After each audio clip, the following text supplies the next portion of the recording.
Magandang araw sa inyo mga kaibigan. Itong ating salita sa araw na ito, November 27. Ang ebanghelyo natin ay Luke 21, 1-4. Ito po yung kwento na ang Panginoon na tumitingin sa templo sa mga nagbibigay ng offering sa templo at nakita niya maraming tao na nagbigay ng marami at isang byuda na nag-drop ng 2 kusin. Tapos sabi niya ng ganito, "Truly I tell you, this poor widow put in more than all of them.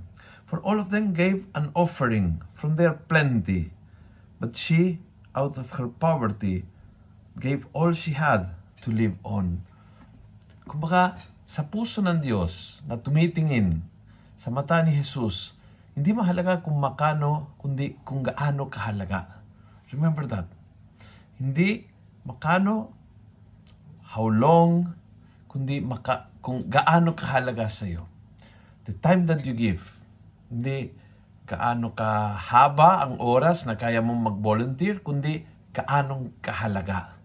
Yung donation na binigay mo sa tao na nangangailangan o sa iyong parokya o sa iyong ministry, hindi kung anong kalaki, kung how much, but how important to you. How important to you. Ang pagbibigay ng Diyos ng mga bagay na mahalaga ay nagbibigay ng kahalagahan sa ating buhay. Nagets ng poor widow yung bagay na yan, na nagbibigay not from what she has, but from what she has not. Almost, nagbigay ang lahat. And kapag ginawa mo yan, parang pinasa mo ang bola sa Panginoon. Ngayon, His call. Alam na niya na binigay mo ang lahat. And so, you are totally depending on Him. Ayan. Hindi ka mauubusan kailanman. Hindi ka mauubusan ng oras, ng meaning, ng mga material na bagay o anumang. Kung binigay mo ng todo sa Panginoon, He will take care of you.